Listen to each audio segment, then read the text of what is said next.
ավելի ծանր, ավելի լուրջ խնդիրների։ Սա այս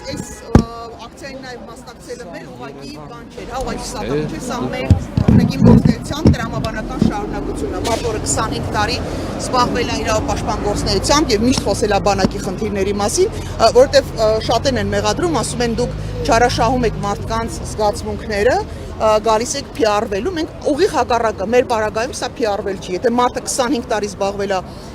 բանակում սպանված զինվորների խաղաղ պայմաններում սպանված զինվորների համար, այսօր մեր այստեղ գտնվելը շատ տրամաբանական է, ես կարծում եմ, որ անգամ նրանք, ովքեր չեն զբաղվել ինչ-որ ժամանակ, նրանք էլ պիտի այստեղ լինեն, բոլոր քաղաքական ուժերը պիտի այստեղ լինեն, որտեղ այս այդ հարցը չի, որտեղ իմն ու քոնը կա, զինվորի իմ ու քոնը չկա, հարազատներին սատարելու հարցում իմ ու քոնը չկա, այս այն հարցն է, որը եթե մենք այսօր չկարողացանք բարձրաձայնելու այս խնդիրը վերջնական լուծում տալ կամ համախմբվել այս մարդկանց կողքը, մենք բավական լուրջ խնդիր ենք ունենալու։ Կին Կարապետյան, ասացիք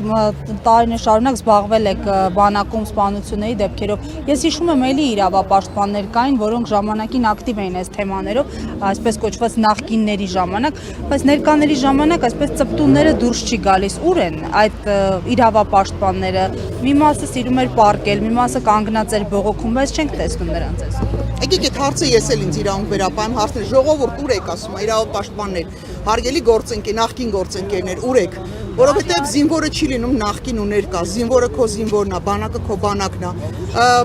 պատերազմը նաև քո պատերազմն է։ Ես չեմ կարծում, որ այդ մարդկանց շրջապատում չեն եղել մարդիկ, ովքեր մասնակցել են պատերազմին, զոհվել են պատերազմում, անհետ կորել են պատերազմում, վիրավորվել են այդ պատերազմում։ Չեմ կարծում, որ իմ նախկին գործունեության ոլորտից մարդիկ կան, ովքեր Արցախում երբեք չեն եղել, չեն շփվել, չեն ճանաչում մարդկանց, ունեզրկված, ցեղասպանված մարդկանց չեն ճանաչում։ Ժողովուրդ, հարցը ես էլ եմ տալի, ուր եք։ Ուր եք, որովհետև սա հենց ձեր ուղիղ աշխատանքի մեջ է մտնում։ Մարդու իրավունքների մասին է խոսքը։ Ծնողը երեխային տվել է պետությանը ու իրան անգամ տեղյակ չեն պահում, չեն կներեք բարի համար լայախ չեն անում բացատրել, թե ինչ գործունեություններ ակցիա, ով է մեղավոր եղել, ում պատասխանության հարցն են բարձրացրել եւ առհասարակ այս խնդիրը ոնց են պատրաստվում լուծել։ Ուղղակի մարդկանց հերթական անգամ ցավում են, բայց այս միակ խումբը չի մարդկանց, ովքեր մոլորության մեջ են եղել, բազմաթիվ այլ խմբեր, նորից հիշեցնեմ, Սևազգեստ մայրերն են եղել, որ մոլորության մեջ են պայել, խաբել են, մի բանի համար, որ այդ մարդիկ փողոցում չլինեն։ Նույնն էլ այս խումբ մարդկանց իրենք ուղղակի չտեսնելու փողոցում չտեսնելու համար իրենք ուղղակի առաջարկեցին լսումներ, ինչի չգիտեին, Անդրանիկ Քոչարյանը 1000 տարվա քաղաքական process-ների մեջ կամ պետական մարմինների հետ աշխատող մարդ է, ինքը չգիտի, որ կա ժամկետներ, շատ լավ գիտի, որ կա ժամկետներ, կամ իրենց եթե պետք լիներ ինչ-որ բան ժամկետ տանց,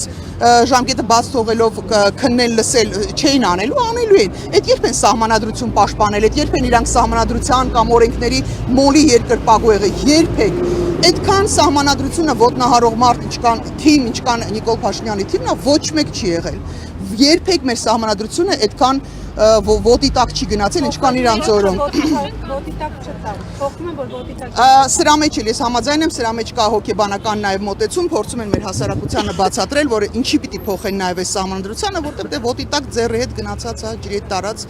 ջրի բերած, ջրի տարած սահմանադրությունը, դրա համար մենք պիտի ընդունենք այն սահմանադրությունը, որը մեզ կտա, չգիտեմ, ինչ կտա։ Բացի պատերազմից եւ իրավունքներից հրաժարումից ոչ մի բան չի տալու, բացի նվաստացումից, բացի հայկականության վերացումից, մեր ինքնության վերացումից ուրիշ ոչ մի բան չի տալու։ Ցավում եմ, բայց Հիմա տեսեք, դուք եւս եք քաղաքական ուժ եք ձևավորել, մասնակցում եք ընտրություններին, ուզում եք իշխանության գաք, փաստորեն ուզում եք պատերազմ բերեք մեր կողքին։ Բնականաբար ոչ, որևէ adekvat մարդ, որևէ քաղաքական ուժ, որևէ